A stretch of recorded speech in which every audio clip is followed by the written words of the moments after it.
Guys, I've been working on heavy Christian music a lot and future-proofing the site so that it lasts for forever. Takes a lot of time, takes a lot of effort, and a lot of work that you don't see. So that's where I've been. I've also been working on a really detailed article on the state of AI music and what AI music even means, and I'm turning that into a video as well. But also I've been thinking about how many Christian bands drift away from the faith in the metal scene. Or maybe they never really were Christian metal, but they got lumped into the scene because of a record label or something to that effect.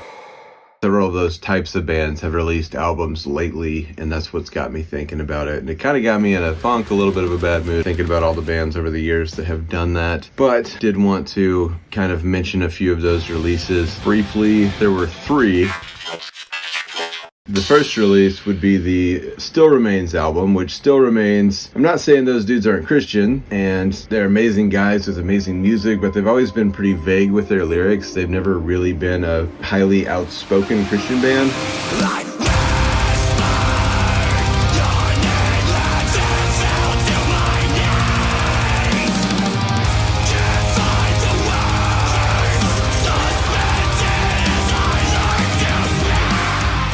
And they put out their Spirit Breaker EP not too long ago, which is a really good album, and I definitely think you should go listen to it. But then as we get further into it, the ones that are actually a little bit more disappointing because it's more emotionally confusing, like Fallstar, for example. Fallstar is probably one of my favorite bands, and they just released a new album on Bandcamp. The entire thing's on Bandcamp. It's called Death Drive, and I've listened to the entire album, and it's amazing because all of their music is amazing.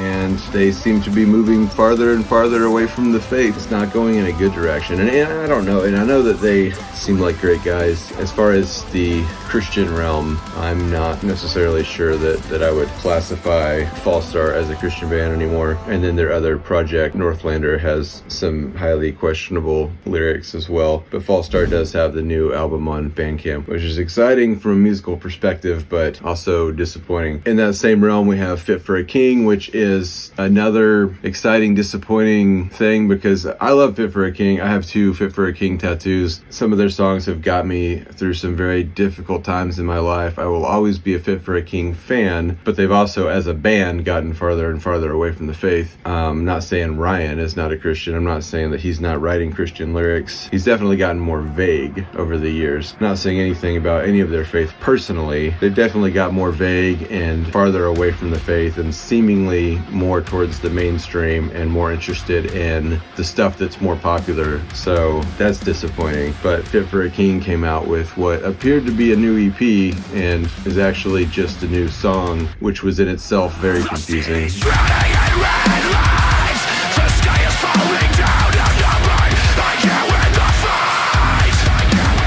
It's a new song with several other songs from their last album, Lonely God. That's confusing. Maybe there's something somewhere that explained why they did that. I don't know. And if there is, that's my bad, but they did that. And then I really didn't mean to make this just like a super sad video, but we have the saddest case of them all, which is of course Gideon. And Gideon released a strange new EP, which seems to be really heavy, really country, really ghetto, and really explicit. So as we all know, Gideon is basically the opposite of Christian now. I'm not necessarily suggesting you go listen to it, but it came up on my releases. It actually just reminded me of how they're not a Christian band anymore. But anyways, so that's why it's more important than ever that we do have the bands out there who are solid Christian bands with lyrics rooted in God's word and actual Christian lyrics that are very obvious and leave no room for question. I think that's more important than ever now. So we have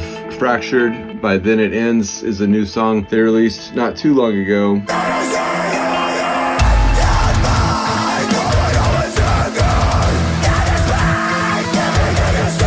A new project I love is Asher. They released a new song with Amongst the Giants, and the overall Asher project is really good. I'm always finding out the hard way. It's like I'm never good enough. And And then Angel Machine is an industrial darkwave project. They released a new single, Goodbye.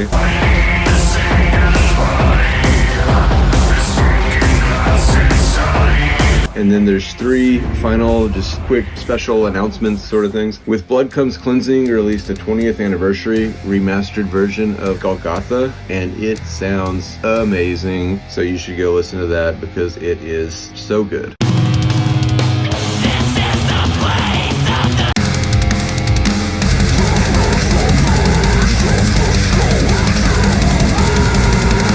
I released an album full of songs that I wrote and recorded in 2021, and then I recently re-recorded and remastered and then finally finished, and that's with my Dark Litany Choir project. The album is called God Made God Man, Man Made Man God. Before anybody asks on that project, because there's all this stuff going around and I'm about to release a video on AI music and all that, I do use AI to improve sounds and program instruments. I don't use generative AI in that album at all. In other words, I don't use AI to write or create. I use AI to enhance or improve sounds in the same way that we've used MIDI in general to program tracks, or how pretty much any grindcore band programs their drums for their albums. I use some AI in that sense, but I don't use AI to write for me. So there's no creative process that uses AI, which got kind of confusing whenever I went to upload it, because now you get asked about that when you upload it, as far as if you use AI